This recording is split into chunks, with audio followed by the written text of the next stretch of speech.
olur milyonlar dinləyir hamısı. Ondan da.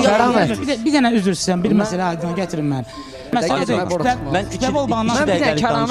Kəramət bəy, bir dənə yadımdan çıxacaq. Çox Gəlin Kərim bəy, bayaqdan mikrofonu istəyir. Kərim bəy, mikrofon sizin statuslarınızdan halıyam, yəni göndərirlər, bəzən özüm də oxuyuram. Siz cəmiyyətin düzəlməyi üçün bəzən statuslar yazırsınız. Yəni bir növ cəmiyyətin aydınlanması uğrunda mübarizə aparırsınız. Amma biraz realist olaq.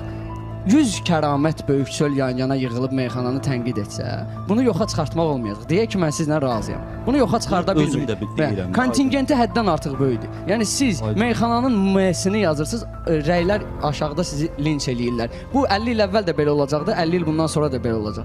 Buna niyə konstruktiv tərəfdən yanaşmırsınız? Gəlin, hər açıq gəl mənə denən ki, Timothy konstruktiv tərəfdən yanaşmaq istədi, alınmaz. Götürün meyxana deyənin əli ilə topluma mesaj ötürmək olur. Bir cavab verim. Bayaq mənə bir müsahibə alırdılar elmlərdə.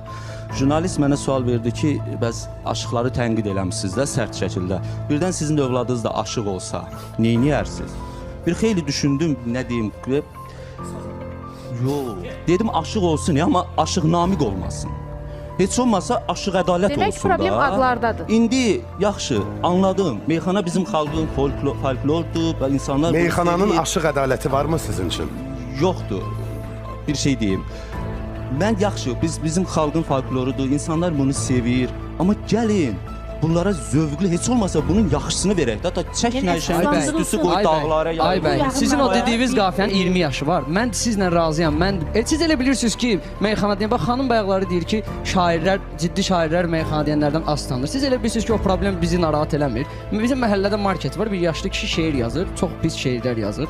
Hər dəfə də göstərmir ki, şair bir dənə bax buna. İndi gəlirəm fiyasko yerinə.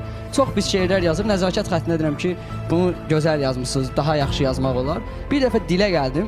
Dedim ki, çox pisdir də əslində şeirlər bizdə. Bəlkə yazmayasınız. Dedi ki, yaxşı şeir necə olur? Dedim Ramiz Rövşən. Dedim, belə baxdı ki, Ramiz Rövşən kimdir? Yanında uşaq işləyir onun köməkçisi. Dedim, sən tanıyırsan Ramiz Rövşəni? Dedi, tanımıram. Dedim, bu ölkədə yəni Ramiz Rövşəni tanımayan var. Bir-iki nəfər də vardı içəridə.